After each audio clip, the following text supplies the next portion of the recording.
بسم اللہ الرحمن الرحیم۔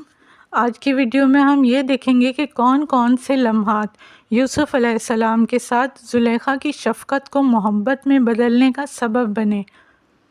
ایک غلام سے محبت دولت مند عورت کی انا پر چوٹ تھی، پھر وہ اپنے آپ سے فائٹ کرتی رہی مگر ہار گئی۔ زلیخا ایک نیگیٹو کیریکٹر نہیں تھی، یہ دیکھنے کے لیے ویڈیو کے ساتھ آخر تک جڑے رہیں۔ زلیخا 11 سالہ بچے یوسف کو ہر روز اوپر ٹیرس میں کھڑے ہو کر شفقت سے کبھی شمشیر زنی کی پریکٹس کرتے دیکھتی، کبھی نیزہ بازی اور تیر اندازی کرتے، کبھی گھڑ سواری سیکھتے دیکھتی۔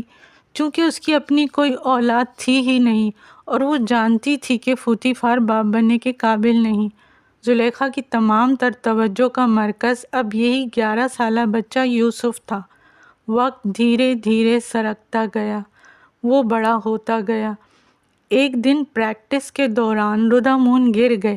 یوسف نے ہاتھ پکڑ کر اٹھایا تو وہ مسکرا کر بولے، اب تم مجھ سے زیادہ ماہر ہو گئے ہو۔ یوسف گلے لگ گئے اور بولے، میرے لیے تو آپ ہمیشہ ایک استاد ہی رہیں گے۔ وقت کے ساتھ ساتھ یوسف کی قصر میں ذمہ داریاں بھی بڑھتی گئیں۔ زلیخا یوسف کی ایمانداری اور محنت سے کام کرنے کو دیکھتی، کبھی خلوص اور خدمت گزاری کے جذبے کو دیکھتی، تمام ملازمین سے رحم دلی اور شفقت کو دیکھتی، اور کبھی یہ دیکھتی کہ وہ کس طرح ملازمین کے بچوں کو جمع کر کے دین کی باتیں سکھاتا ہے۔ وہ خود بھی ان تمام باتوں کو سنتی تھی اور متاثر ہوئے بغیر نہیں رہ سکتی تھی۔ زلیخا کو پتہ ہی نہیں چلا کہ کب شفقت والی نظریں محبت لٹاتی نظروں میں تبدیل ہو گئیں، ایسی محبت جو اس کی زندگی کا چین سکون لے گئی۔ اور پھر پیغمبر تو ہوتے ہی انسانی خامیوں اور گناہوں سے پاک، اور پھر یوسف جیسے حسین و جمیل نوجوان۔ اپنے اندر اس بڑھتے ہوئے محبت کے جذبے سے بانو زلیخا خود بھی بہت پریشان ہو گئی، اوپر سے کنیز کی شکی نظروں نے اسے اور زیادہ پریشان کر دیا۔ دوسری طرف اولاد نہ ہونے کے باوجود اس کا پوتیفار سے ایک بہت اچھا محبت والا بندھن تھا۔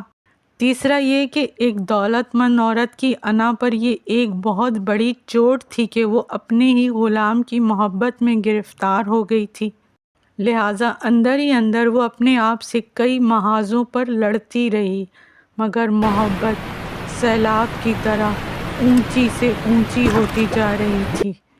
ایک دن بانو زلیخا اوپر ٹیرس میں کھڑی ہو کر یوسف کی دینی تعلیم کی باتیں سنتی ہے کہ اچانک پوتیفار اپنے کام نپٹا کر تانگے کو پار کر کے سیدھا زلیخا کے پاس اوپر آ جاتا ہے، اور وہ بھی یوسف کی باتیں سن کر بولا، یہ تو صاحب فہم و فراست ہونے کے ساتھ ساتھ ایک بہترین استاد بھی ہے۔ زلیخا بولی کہ ہاں، کل کا غلام آج پورے قصر کا روح رواں ہے۔ پوتیفار بولا، میں تو تمام کاموں کے مشورے اسی سے لیتا ہوں، یہ ایک بہترین عاقل و حکیم دانا مشیر بھی ہے۔ یہ سنتے ہی زلیخا کے ذہن میں ایک جھماکہ اور ایک آئیڈیا آیا جس پر عمل کر کے یوسف کی قربت حاصل کی جا سکتی تھی اور توجہ بھی لی جا سکتی تھی۔ آگے دیکھنے کے لیے لائک، سبسکرائب اور اپنے پیاروں سے شیئر کرنا نہ بھولیں۔